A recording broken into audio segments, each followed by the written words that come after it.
Are you kidding me? That's what? Yeah, every so often it happens that Ryan is right. 100% right. Not even a little bit right. Tucker Pullman, 2 points last game. No kidding. My man. Hey, neither does me running shirtless, but that turned out very well. Welcome to the PP1 Podcast. I almost forgot how to do this.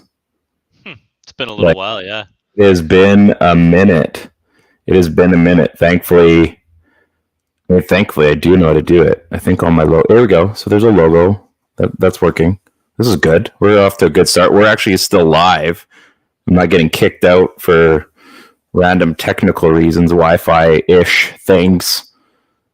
But you know what?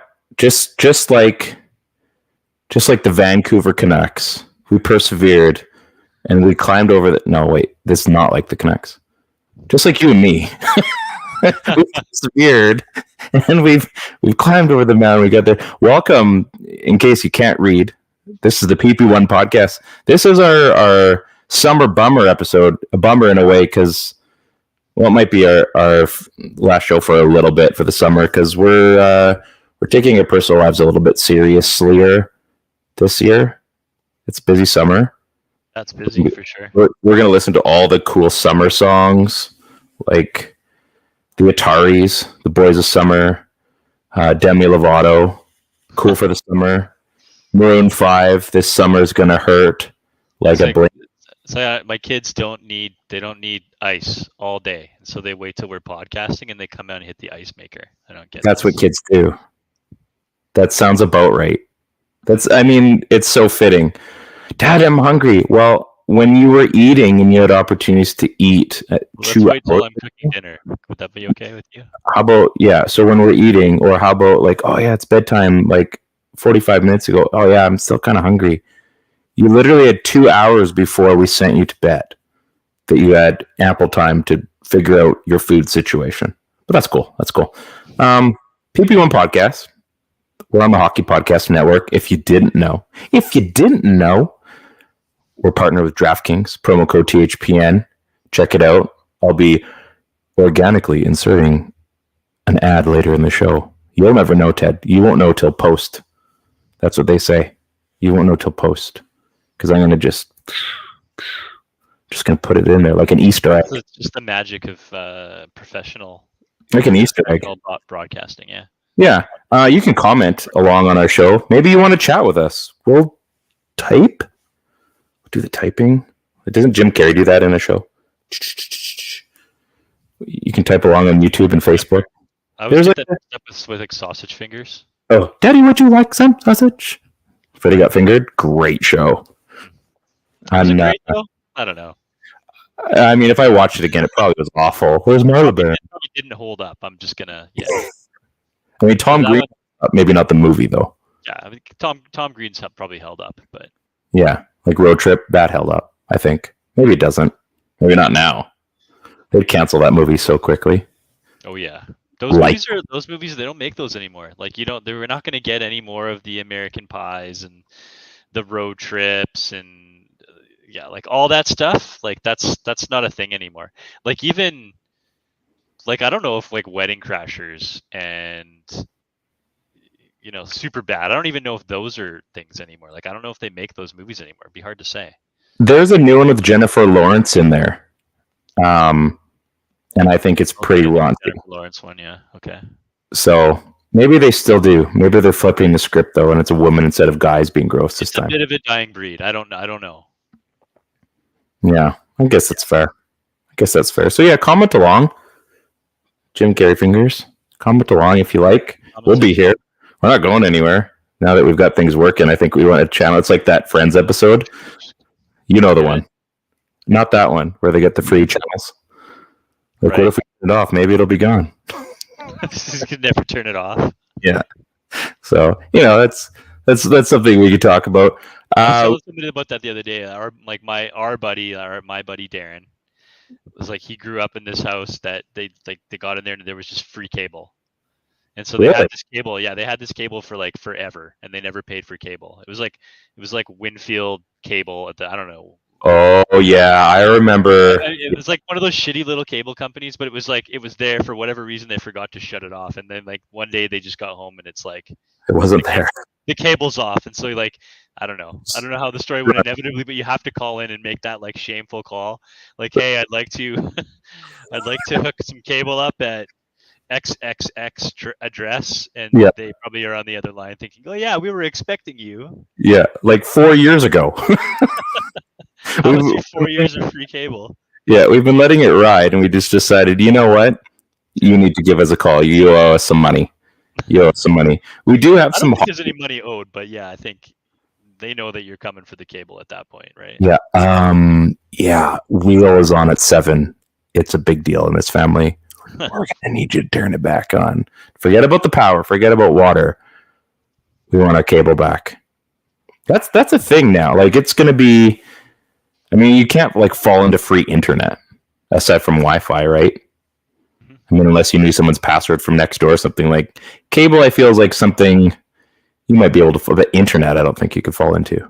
I always get a kick at this, like the crazy Wi-Fi names. Like in our old complex, somebody's Wi-Fi was like loud sex at 3 a.m.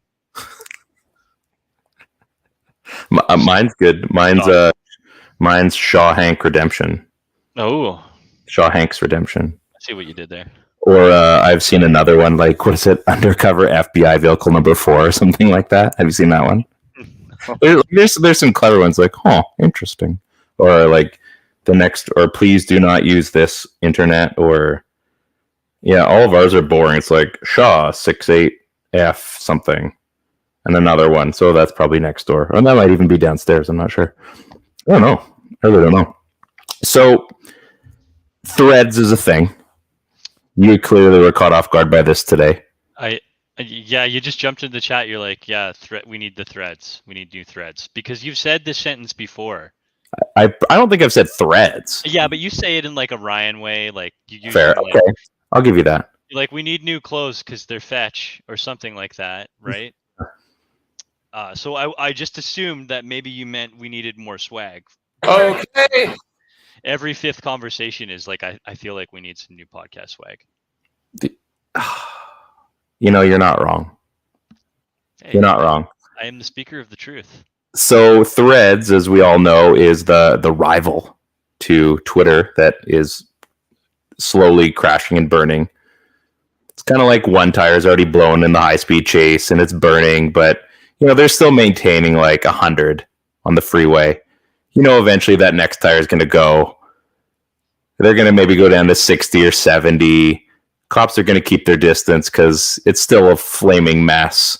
And then at some point, you know, the last two just burn and you're going to see the guy running through a yard and a dog tackles him or something. So those days are coming. Those days are coming for the social medias, I think. I saw a good tweet the other day. It was like, and this is very obviously a Canucks podcast, by the way. And we'll get there, I'm sure. But the tweet was like, you know, like I'm too young for Facebook. Like I'm too old for TikTok. I'm not weird enough for Reddit. Like, I think there's like a couple more in there. It's like, where will I go? I'm not no cities. I'm not pretty enough for Instagram. Like there's all these. Yeah. And they're right, man. If I don't have Twitter, like where will we go? I'm not snarky and mean enough to be on Twitter. Yeah. So Threads. I don't know. Yeah. Not me personally, but so Threads is an interesting one because people are starting to migrate over, and it is owned by Meta. And I had an interesting thought about this. I have a point to get here eventually. But when you think about it, so now they've got Facebook, they've got Instagram, and they've got new Twitter, right? Mm-hmm. They're creating a social media monopoly. So let's say Twitter actually kicks the bucket, right? The only thing left that would be like, and I don't even know who they're owned by, but who is TikTok owned by? I don't know. Isn't it like a Chinese company? Maybe. So you got to think social media is going to be owned by one company at some point.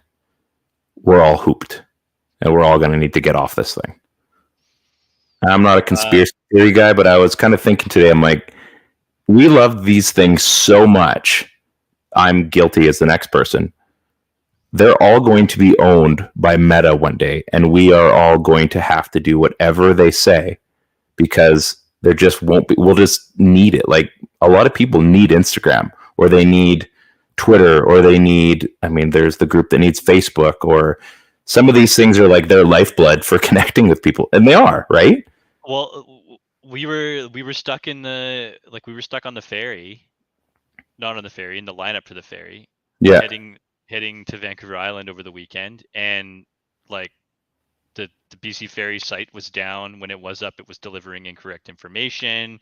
Mhm. Like nobody had anything, and like so you're trying to get up to date live news reports. News is slow when you're going to the local news companies and local news outlets and stuff. So where do you go for your up to date information? You hit Twitter, right? I mean, that's how we figured out that we needed to be in the Horseshoe Bay lineup and not the Tsawwassen lineup. That's how we figured out that they weren't ticketing for 6 a.m. the next morning, that they were actually going to possibly make the 8 o'clock. Like if we didn't know any of that, if we didn't have Twitter, we wouldn't have made that. So yeah, I mean, I think social media is going to continue to drive the bus for us to some extent. So like I said, I think that's kind of scary that we're relying. It's going to get to the point where, let's say Threads takes off and Twitter tanks, right? It's like BlackBerry. Everybody thought BlackBerry was it, and then that failed. Like it's similar. What was that thing a couple of years back that was kind of like Instagram? Kind of like Instagram. Oh, Vine?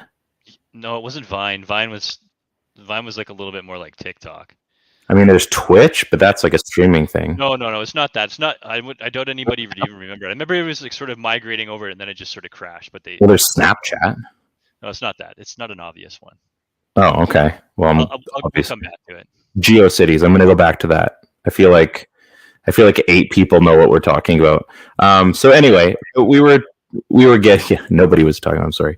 So Threads kind of remind me today that we had some OG options. So. This is a food one. So really, what is the best though? Like, was it when it comes to breakfast foods? We got the OG McMuffin, the bacon, egg, McMuffin, sausage, egg, whatever your fancy is. Then there was, maybe, I'm not sure who came first. Then there was like the bacon and egger, the sausage and egger from A&W. Pretty legit choice if you've had those. And then Tim Hortons got in the game with the Tim Biscuit and the Tim Muffins. Who rules the roost on that one? For social media, sorry, sir, for fast food breakfast sandwiches? Yeah. Who is it? The OG one that still holds up? Is it? It's probably still McDonald's. Yeah. I mean, because we're not going to include triple O's in this because it's the Sunny. No, that's let's not be silly. Let's not make this ridiculous. I think it's McDonald's. Okay.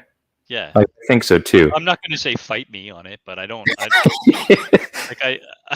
can't think of another reason why it wouldn't be number one. It has been a long month. Maybe we should fight anyway. I think that'd be fun. I mean, you'd kill me, but that's fine. We had some stuff happen. What do you want to get into first? My crazy antics, the Canucks, the draft, home base. Let's hit a little Canucks early, and I think we can talk a little home base, and then go back to Canucks. How about that? Okay, because I've got we'll talk draft. We'll talk home base, and then okay. We still got Myers OEL buyout to start. We also let's do that. There's lots of stuff. I guess. Okay, so. I know. The Canucks have gone 10-0 to start the season. Wow. When was the last time we podcasted? So OEL got bought out. Kind of an interesting one, considering that even though I think we all knew buy anybody out. But I think they realized they needed movement. They needed to bite a bullet somewhere, unfortunately, and move forward. And I think that was the first move. I don't think it's the last move, but I do think that was the important first move. And then, with that obviously comes signing Carson Soucy and Ian Cole and Matt Irwin and is it Tristan Nielsen, I think? But I mean, it's kind of like a new signing, but it's a bit of an old Canuck. Right. So they made some moves, right? But they couldn't do any of that, and they needed to free up I think a roster spot realistically too. And they also needed to shed whatever. Like they just had to bite the bullet, and I think they're trying to shed as much of that old regime as possible. They still have an owner that's allowing things to happen, but what do you think about the OEL thing? Because I mean, we haven't really chatted even off air about this. I don't think. I just think there's so many layers to this thing. I think it proves a couple of things. It proves how bad this deal was when it was made. Oh yeah. How long-term stupid it was, because not only is it 4 years worth of a contract that we're essentially would have had to wait through, it's an 8-year penalty. Mm-hmm. So it kind of comes down to like, would you like to spend the next 4 years paying OEL the remainder of his money, or would you like to sort of spend the next year, like 8 years, paying him out, right? I mean, right, at a lower rate. So I think that the team, I mean, it's kind of been squashed to death, but the team knew that it needed to make some movement in cap, right, like these middle six wingers, and what this team has like a plethora of. Like, it's kind of funny in the fact that like they have all this stock in portfolios that don't mean anything to anybody right now, right? Like, and I'm sure what will happen is down the road, all of a sudden, middle six wingers will become valuable, and we'll be out of they're still on NFTs that are worth nothing. Yeah, so I think it for one, it needed to happen. The contract is going to age poorly, so they had to buy it out. Yeah, we're going to run into some tough years down the road, but that was literally the only option for them at this point to be able to clear cap space. Now, I think everybody talks about the fact that they want, Myers was the other big conversation about a guy that we could possibly move that had some value or some worth to another team that they would want to take on, and not be in a situation where you have to give somebody away for free or pay to give them away, right? So us making, or Vancouver making the OEL moves, I mean, that sort of makes, doesn't Myers somehow become a guy that you need now? I mean, there's only a couple of, up until just recently, there's only a couple of NHL defensemen on this roster. Mm-hmm. So all of a sudden, Myers becomes somebody that you need to have in there, just if anything, to eat minutes. So his bonus is going to be paid out maybe down the road, trade deadline or something like that. If another one of these young guys steps up and takes a spot, then we can look at moving a guy like Myers. But and he's on the final year of his deal, isn't he? I believe so, yeah. So I think, like that not a double-edged sword, but they just kind of eat it. What's one season? It's exactly it. I think if you can't find, you still need serviceable players, right? I mean, he's an NHL level player. Oh yeah. If you can't fill your roster, this team has aspirations to make the playoffs, and you need NHLers on this roster, right? So I think the bottom line is that I think the club felt that it could somehow free up cap space, and they would be able to make a move happen, and it wasn't their intention. That's the big word I think that was used and thrown around by Elvine, to use a buyout. But I think the chips were all laid out on the table, and I think it was obvious to them, ownership, and the rest of the NHL, that Vancouver had to make these moves, right? So it would have been interesting had they gone some other directions. Maybe using that cap space. We always talk about weaponizing cap space, having teams pay you to take on depreciating assets, even if it's in for 1 year. We just saw Taylor Hall get traded for essentially next to nothing. And this is a pretty established NHL winger with a scoring title under his belt, who's really cleared up defensive deficiencies that were somewhat haunting him the last couple of years. And he was pretty much just given away. So, I mean, Ottawa making the mistake with the Big Cat. There's a bunch of stuff here, right? So there is no way that we were going to move a Garland or a Besser, and OEL had to be the guy. So this will go down as maybe the worst trade in NHL history, and it's going to go down if it. I don't know when this is going to get beaten, but it's the biggest buyout in NHL history. So it's two of the biggest black eyes that this organization has now taken on, all thanks to this Benning era, which for the next 8 years is going to continue to make us pay. So literally, he's still hanging around here somehow. It's funny. So I don't know if you saw my tweet from a couple days ago from the Hockey News. Did you see that one? I don't think I did. No, sorry. So I was sitting on the can the other day. You on Twitter? Yeah, it's that whole permanent guest thing. You're holding me accountable. I get it. So anyway, I was sitting on the can the other day, and I was reading the Hockey News. Pooping? I was pooping. Yeah. Pooping. Swooping? No, I didn't have my phone. That's what I was. Everybody does their best Twitter on the shitter. Yeah, but that's true. But I didn't have my device with me, so I was reading. This is what we used to do before phones. So I'm flipping through, and I remember like 4 years ago. This is a while ago. Yeah. So this was from, I can't remember. Luongo was still on the team, so I think it was 20. Oh yeah, because Bo Horvat hadn't been traded yet, or hadn't been traded for. So it was Jason Bruff and Halford, right? And they had like, I think it was when they were still with NBC, and so they had like this little live or this blog type conversation on the one page, and they're joking about Ballard and blah blah blah, and they're like, yeah, the year's 2023, the Luongo contract, the Canucks are finally out from the Luongo contract, but then the next thing was, but robots rule the world or something like that, and I'm like, oh man.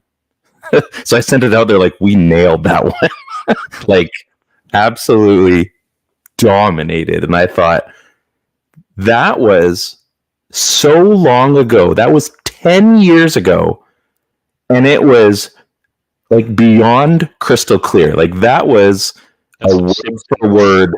That's frightening. Like, even with the whole robots thing, I'm like, man, it's a little too close to home. Simpsons predicting that they would be bought, like Fox would be bought by Disney, and yeah. Oh, our boy Ferguson hooked me up here. The app, the social media app from back in the day that everybody clamored to, and it just fell off the face of the earth, was Vero. Vero? Yeah. Venmo? Are you sure it's not Venmo? No, it's not a money sending app. It's called Vero. Never heard of it. Like, I've never heard of that. Well, then you can't @threads me anymore.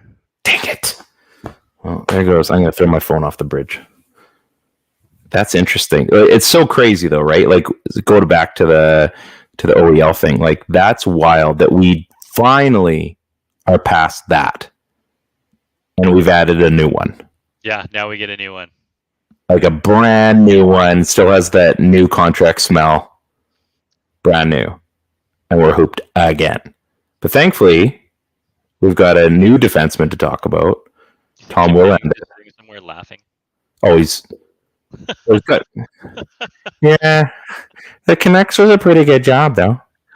I mean, I get to be employed and got a Stanley Cup for it from them losing. Well, we're real fond of that contract there. Yeah. Hey, We think it's going to end particularly well, especially Lyndon Ray, can you find my golf ball in the sand trap? He has cool dogs. He has a bulldog and a Dalmatian, I think. I'm sure he's a nice guy. Yeah, I saw him walking his dogs. They're cool. That's all. Nice guy, horrible at his job. Hey, man, we should have beers sometimes. Absolutely. But from what I gather here, you are awful at what you do for work. Yeah, I am. Okay, that's neat. The Canucks drafted Tom Willander. There can only be one.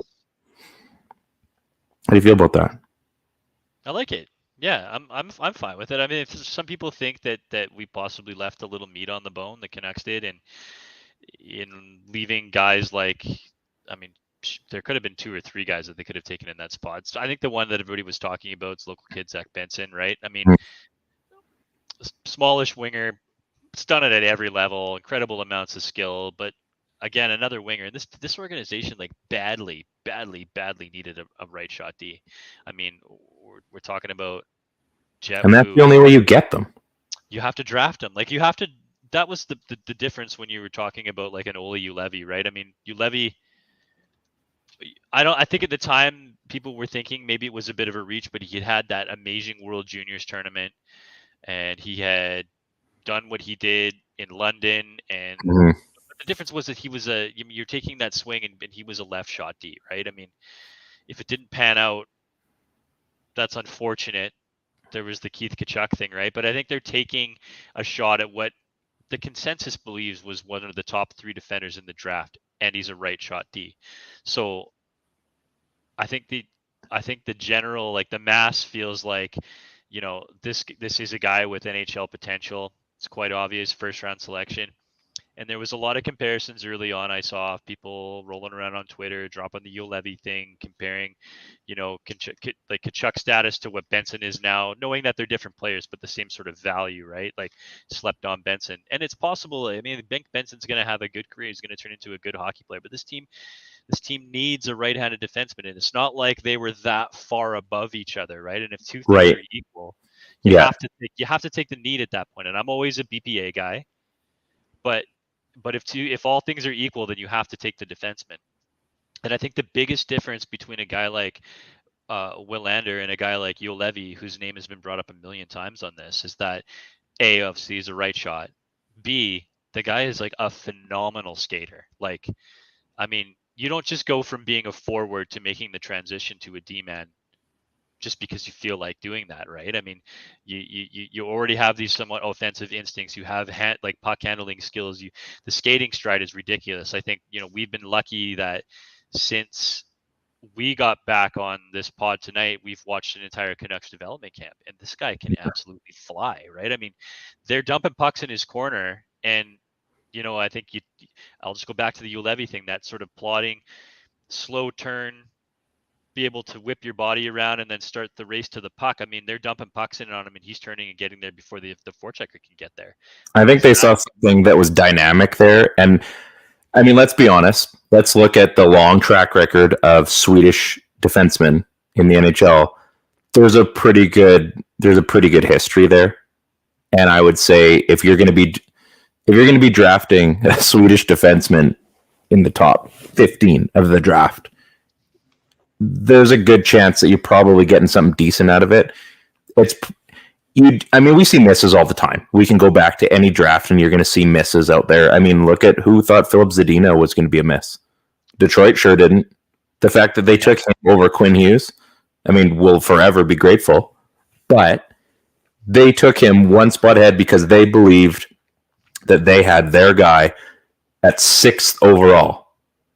I mean, that shouldn't be a wasted pick, and unfortunately, it was a wasted pick. You don't know that, but at the same time, the Canucks took a guy that there was enough green check marks that they felt like, hey, our worst case isn't that bad here.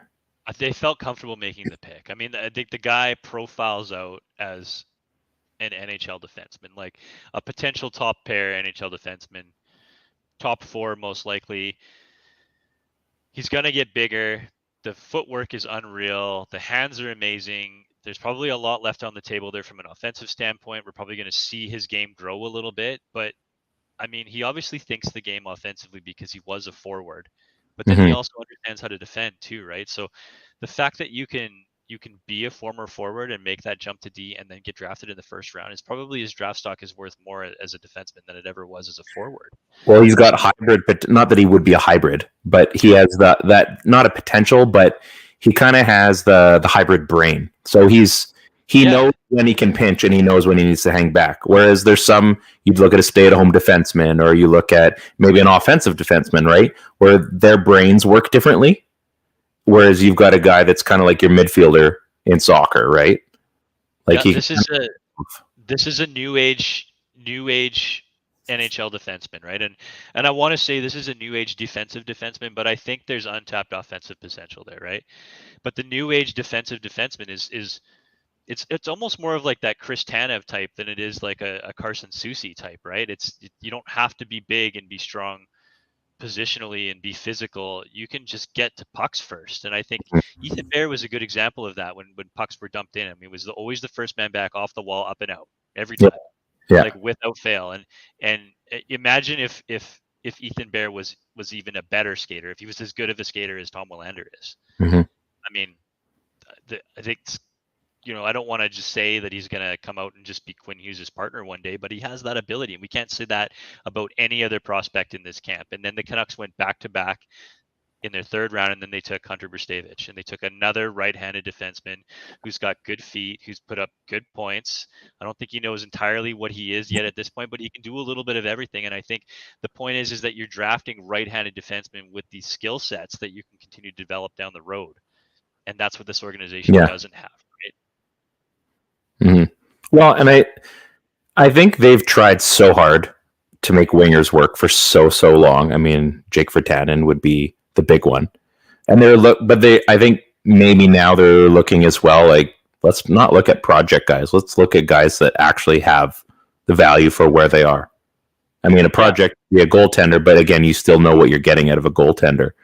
So they're not going to be like, well, we know we're going to have to work on this. We know we're going to have to work on this. They've already got a guy that they believe like, all right, well, the only thing you're going to work on is just getting bigger and just continuing to do what you're doing and figuring the game at an NHL level. That's it. He's already playing, he's already playing pro hockey in Sweden. He's going to come over to the United States. He's going to play NCAA. Like, he's going to be playing with next year's first overall draft pick, and Aiden Celebrini too, who also got drafted the week before last. So I mean, the fact that he's already coming here to play the North American style game, and like NCAA hockey is it's crazy. Like there's just max effort that happens in these games because there's only like 1 or 2 games a week or something like that. It's not like you're playing every second or third night. Oh, weekend game. 80 days. Yeah, like it's 80 games in a week. So so I will agree with you on like at least the first 2 picks, and then after that it like gets kind of weird, right? But that's the draft too, right? Like it is. That's where there's room for projects and stuff like that, right? That's where and there's some weird projects in here. Like took Matthew Perkins, they took a 19-year-old in the 5th round. Youngstown, USHL, 5'11", 156 pounds, like 15 goals, like 29 assists in 60 games. I don't know what kind of player this is. I haven't done my homework on it, but that's a small profile. You're gonna have to put on a lot of weight just to get to become an adequate height and weight, right? And then the other guy that was kind of a stranger, He's Tyler Mosienko. Ty Mueller out of Nebraska, NCAA. So I mean, this guy's already playing in college hockey, a 20-year-old prospect. Yeah, and they must be thinking that this guy has pro ability right now. Maybe he's going to come down and play on the farm or something like that. And then there was like some fun ones, like Celebrini was like a fun one, right? I mean, they took the big guy, Vilmer Ulrichsen, right?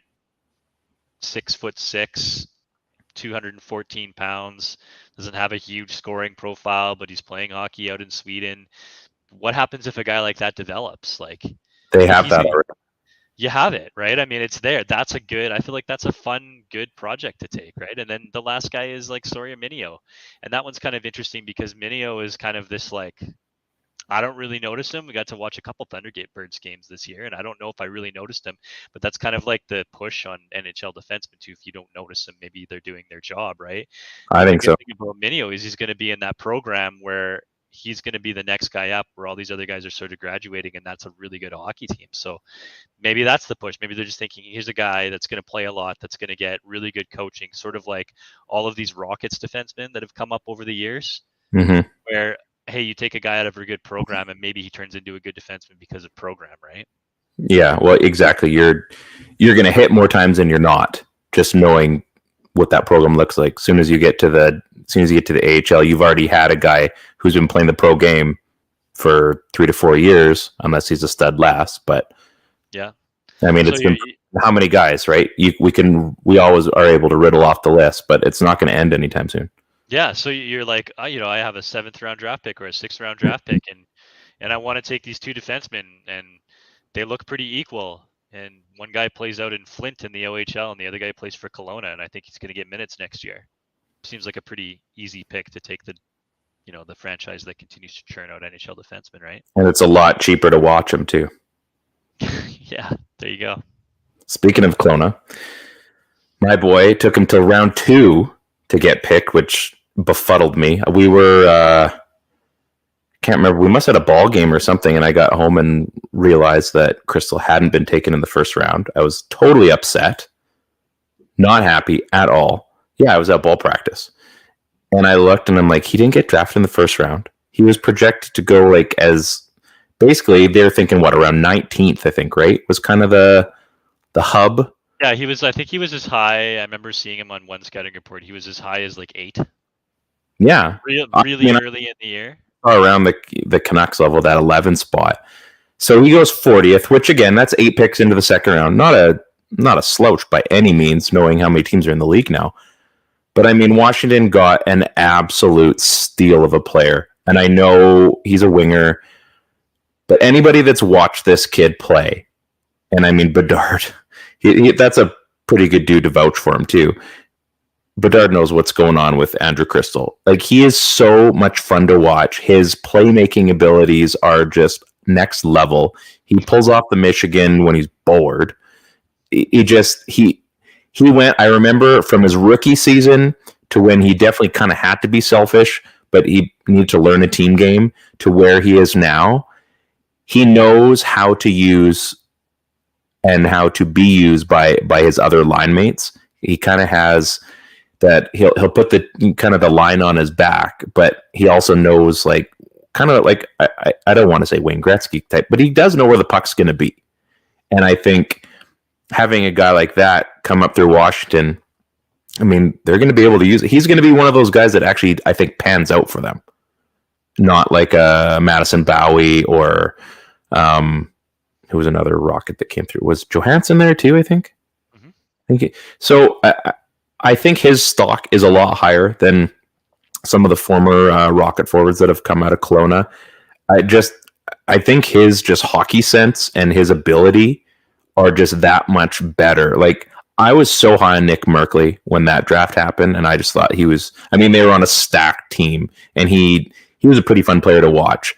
But I look as a winger for Crystal, and I do think talent-wise, for what he's able to do in the NHL already, like when he gets that first shot, whether it's, the first 9 games kind of thing, which probably won't happen this season, but I mean, there's a lot of hockey sense there, and I do feel like he'd be one of those guys that when he gets NHL mature, he's going to be a lot of fun to watch. So Washington Capitals got an absolute steal. I think that's early enough in the second.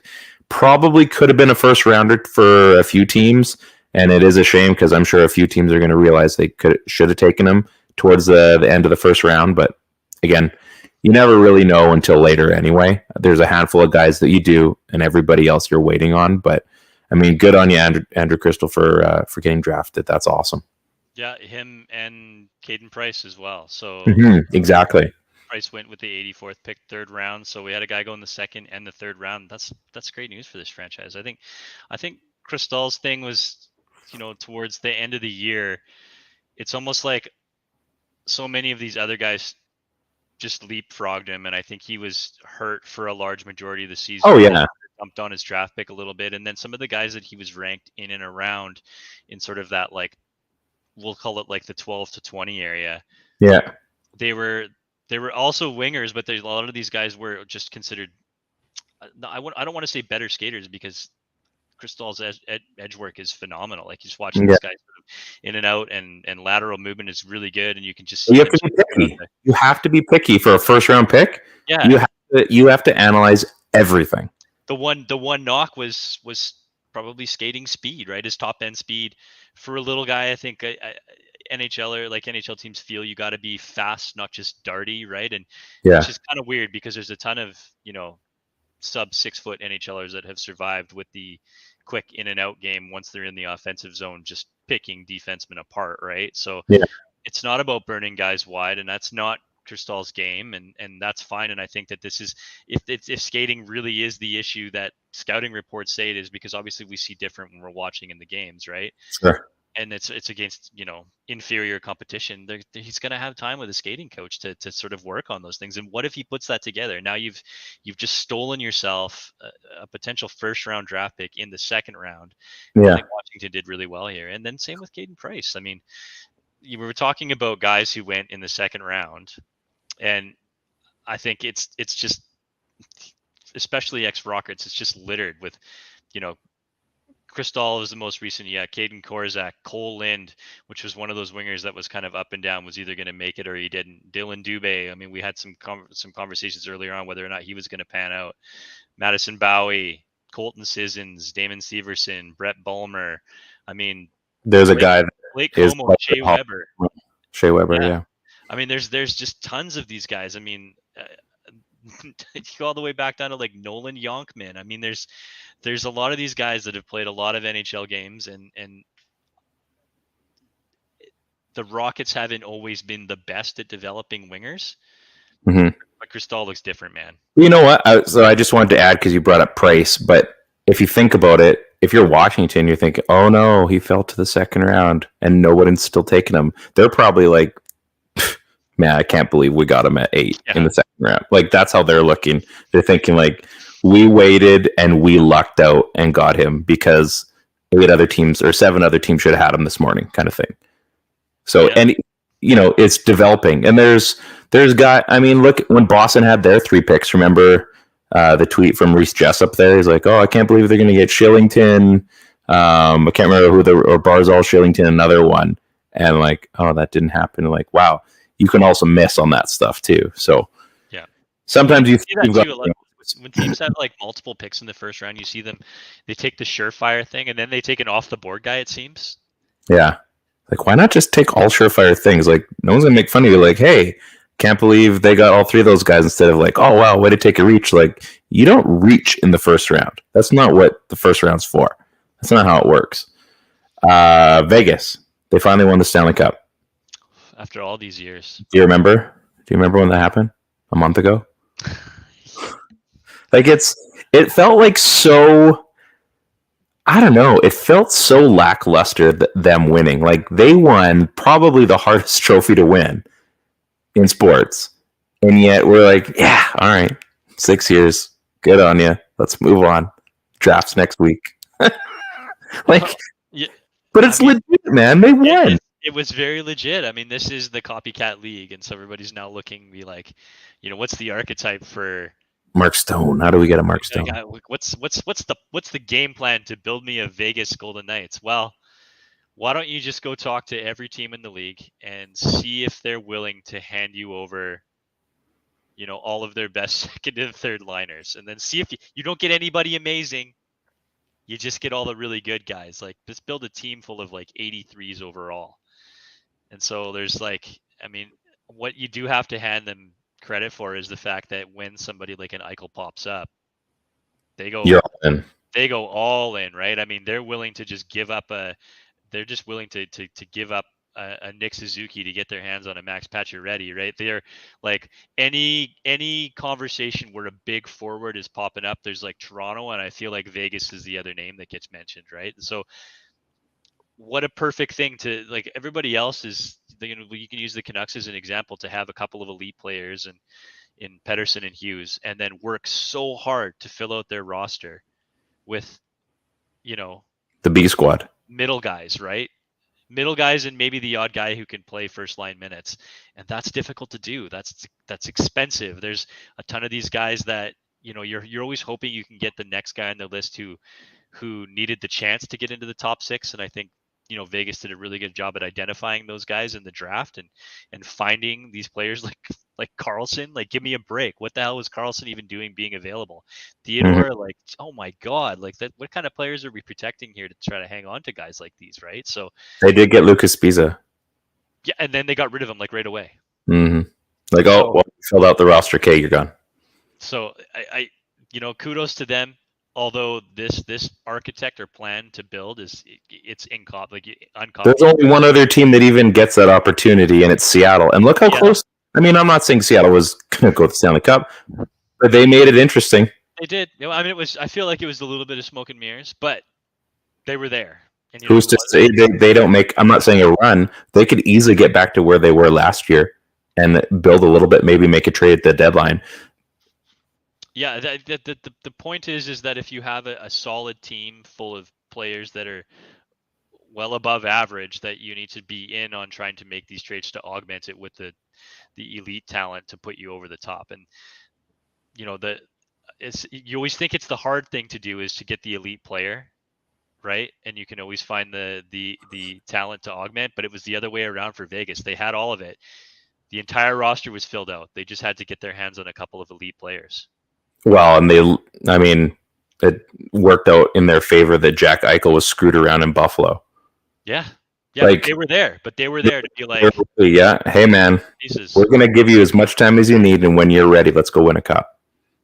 I mean, he had one before McDavid and Matthews. Like, what a weird league, hey? It's wacky.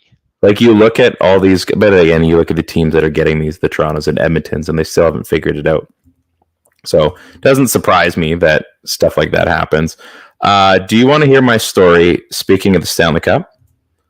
So this actually will tie into our other thing, the home base tournament. So this is, are you ready for this? Okay. So I was promoting the show, and I was promoting the home base tournament a couple weeks ago at Player's Choice. Now, there was a Stanley Cup. If you watch the video back, there, Jason had purchased a 2-scale, same weight, everything, replica Stanley Cup. It's awesome. Like it's got the etching on the top there. It's awesome. It comes with the box. It's to scale. It's 2-scale. It is as real as you'd expect it to look. Has the markings on the bottom, everything. So we did our thing, and then after I thought, hey, let me lift the Stanley Cup. We'll get a cool promo shot for social media and everything. It'll be awesome. Yeah, no problem. Tons of people have lifted. He bought this off a guy at a card show earlier this year. Didn't tell me what he paid, but I'm guessing some dollars that were expensive. There's a few zeros. Anyway, so we finished the thing. Kinsey, my youngest, is with me. She's got my phone. Gonna take a picture. He's like, okay, just don't break it. I'm like, yeah. Like we were just joking. I'm like, yeah, like the Memorial Cup or like the Grey Cup when it happens. Like, yeah, I can't believe that happened. Right. So anyway, she's got my phone out, ready to go. So I'm hoisting. I'm like, oh, this is legit. This is heavy. So all right, ready? 1, 2, and I hoist it up.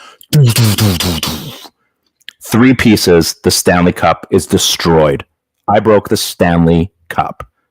It feels like I should be like banished to like Australia or something.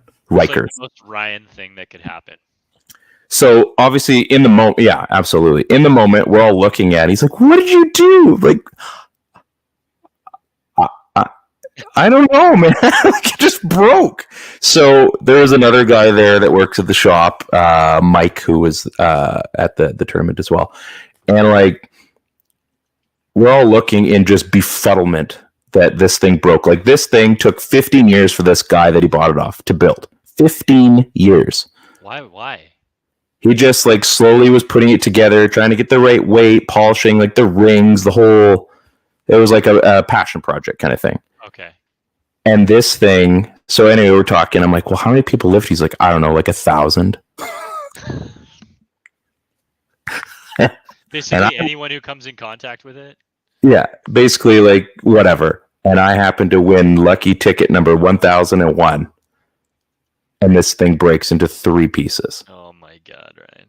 I broke the Stanley Cup. Yeah. So anyway, It's perfect. that happened. It's something I will live with to my deathbed.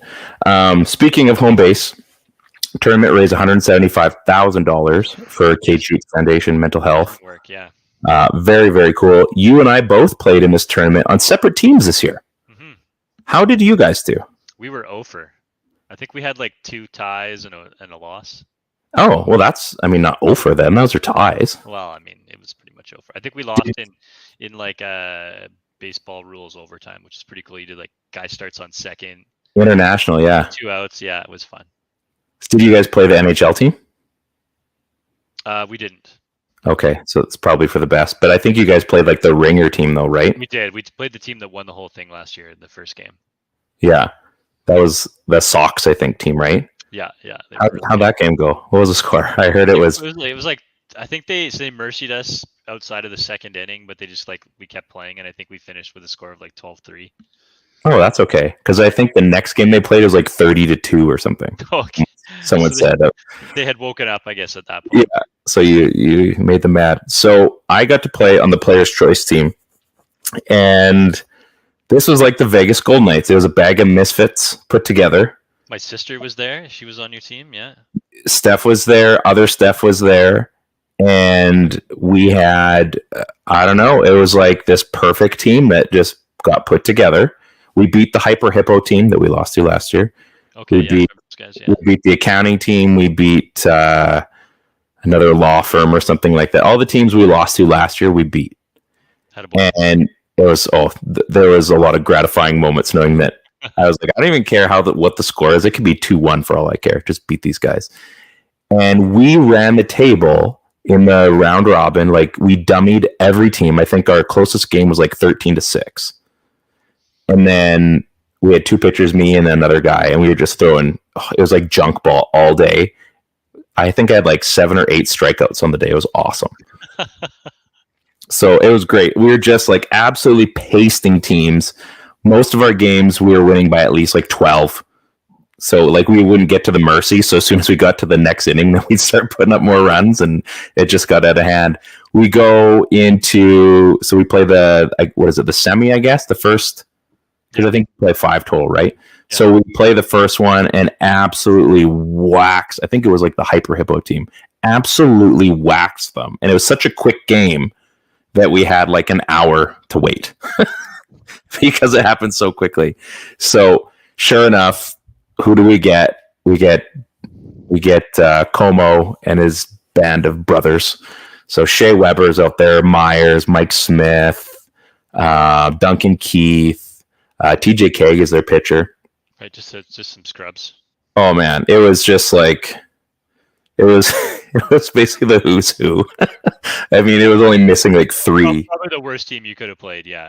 Oh yeah, no problem. So we went in knowing that our days were numbered, but we just kind of thought, you know what, guys, let's just play it out. We might, who knows, maybe like we can pitch them well enough and just stay deep in the field, and we will get some outs that we don't deserve, kind of thing. So they put up a 5 spot on me in the first inning, which was kind of expected. I get Mike Smith up to bat, and I was thinking for like a half hour, how am I going to pitch? Because he's like 6'6", this guy. He's so tall. And I'm thinking, okay, him and Myers are on this team. I'm like, okay, how am I going to pitch these two guys? So Mike Smith comes up, and we're kind of joking back and forth. So I throw him this absolutely sick changeup. Like it was one of the best pitches of the day that I had. And I dropped it right in front of the plate, maybe a foot in front. He reaches forward like the beast that he is, absolutely golfs this thing, no doubter, like 10 feet over center field, 3-run shot. I'm like, okay, I'm watching. We chatted after the game, like, man, that was one of the coolest home runs I've seen, because I said, you had no business swinging in that, and you made it look so easy. And Wade Redden's like, you should see his golf swing. So anyway, we lost 20, what did we lose? 20-6. And we started trickling the runs towards the end. We played a full 7 innings. The other side, I think the competitive league ended like 2-1, and they were like 3 up, 3 down on both sides. So their game already ended, and everyone came to watch our game. Nice. So we had quite the crowd. There's probably a couple hundred people watching our game. And I'm getting jeered or cheered. I wasn't sure. People were yelling my name. It was weird. Actually, like it was really weird. I couldn't concentrate. So then I get Myers, and I'm beaking him because he's wearing like these Nike shoes. They look like wedges on the bottom. Like Myers was wearing like running shoes. Yeah. So I'm beaking him. I'm beaking him from behind the fence. I'm like, hey, Ump. Like, that guy doesn't even have real cleats. I'm like, you guys can afford to get this guy real cleats for this tournament? I'm like, come on now. And he kind of looks at me, and I'm just running my mouth, right? It was fun. Like, we had to enjoy it because we were getting killed. And then, sure enough, they win. Good for them. Great cause. Blake Como had a good chat with him after as well. So we're doing the handshakes, and Weber walks away. I'm like, Shay, we held you to singles all game. I'm like, that's pretty impressive. I'm like, maybe we'll give you a double next year. And he kind of looks around. I'm like, I got to get my jabs in because this guy is like a quadrimillionaire. So, I got to find my moment too. So it was a good time. Money was raised. Lots of fun. Most baseball I've played in one day in a long, long time. And I having the solace that knowing you guys lost early in the day made me feel so much better. So yeah, it was a good group of guys. I played on the OKGN team this year, so it was fun to get out there. It was kind of like a little bit of initiation back into baseball for the summer. So it was a good time. But yeah, man, it was a fun weekend. With a little bit of with a little bit of sadness. We ended up losing a teammate like literally the day before, which was just wild. Just ended up in the hospital, and then lost a young life at like 31 years of age with 3 kids. And so I don't know what that family's going to do, but I think we'll make it an effort after this to share maybe the GoFundMe and a little bit about her story, and but just wild. It was completely out of the blue. Nobody saw it coming at all. It was just a freak thing that happened. So we ended up playing it. It turned out like, about half the team didn't know who she was, Jessie Ann. So we thought maybe it was best to just continue on and keep playing, and it ended up being a good day. It took a little bit of the stress away from the day to relax and be with friends. And although, that was an incredibly sad part of the day, we have to sort of keep sight about the fact that so much money was raised for mental health that weekend, which was really cool. Yeah, it was cool. It was neat to kind of talk to a bunch of people afterwards. My neighbor actually works for KGH, and I'd seen her with her kids at the thing, and we were kind of chatting. She's like, "Yeah, it sounds like we did pretty well," and so we kind of chatted about everything. And I mean, it's not just like we were in there. I mean, obviously it was a lot of fun to play baseball, but when you actually know people that are going through and working there and seeing where this money goes, makes an impact. And I mean, again, knowing Jessie, and I had only met her the one time when we kind of got together for that little fun hockey thing at Matt's back in the winter there.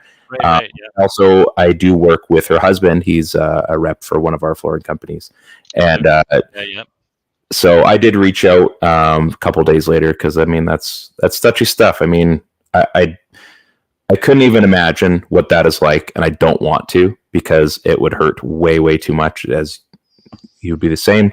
I know the GoFundMe has already raised a ton for them, and he said it wasn't even about the money. He's like, I need to learn how to be a single dad. Well, man, like, I've already missed like making 2 lunches. I've missed a doctor's appointment. We missed a practice for this. Like, you think of all the things you do as what your role is, maybe as a co-parent, as a married couple, and you think of, these are all the things I'm in charge of, and these are all the things that they're in charge of, and we all make it work, right? We have our list, and sometimes your list bigger, and sometimes it's not, and then you think, exactly. Well, what if only one person has to do all that, and you've got multiple people to take care of? Like, one's tough enough, let alone 3, and they're all under age 8 kind of thing. So that's tough stuff. So reality can kick in pretty quickly. So any love that can go towards that, we'll definitely post those GoFundMes again. Yeah. It's been a little bit, so we'll make sure we're on that. But it's I mean, there's been a lot going on. Obviously, Witt kind of had another little bout there. It sounds like that's going okay now as well, so that's good to hear.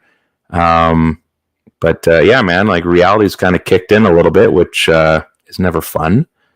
But I think we have to take something like this, like a podcast. I mean, take it for what it is. Like, let's enjoy the fact that it is something that's just like, it's fun. So puts things in perspective. Yeah, absolutely. So we're going to probably take a few weeks off, unless we happen to lock in a guest that I've been trying to work on for probably 2 months. Timing just isn't great. We might just schedule for August. I've got a busy weekend going to Seattle to watch the Home Run Derby on Monday, so I get to live out one of my bucket list items. So you will be seeing my Instagram feed blowing up for the next couple days, starting Sunday. Birthday? Road trip. I mean, birthday's not till September, but I'm cashing. That's your birthday gift, though, right? That's what it is. In the token, yeah. So it's going to be absolutely awesome to watch home runs for 3 hours. So anybody that gets that understands how fun that is.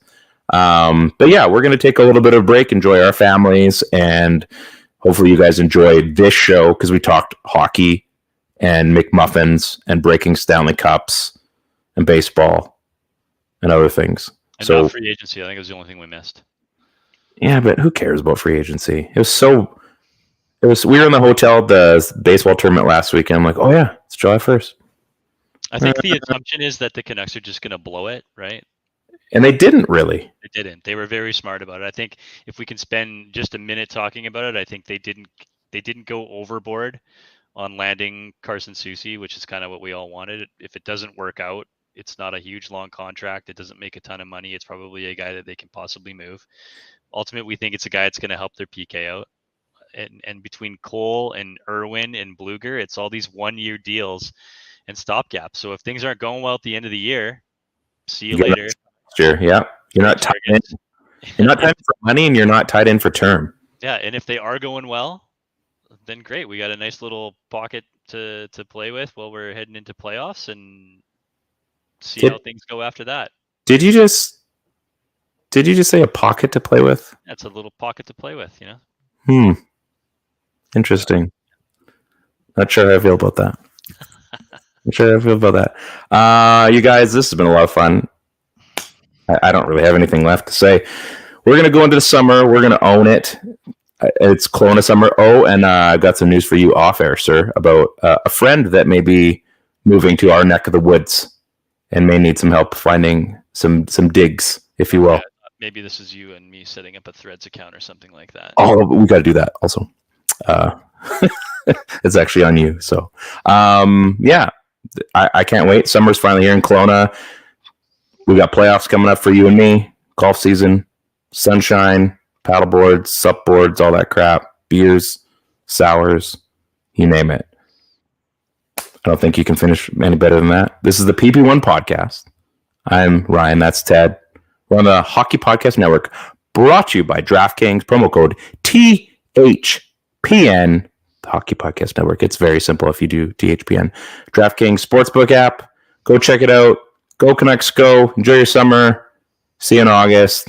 Peace out.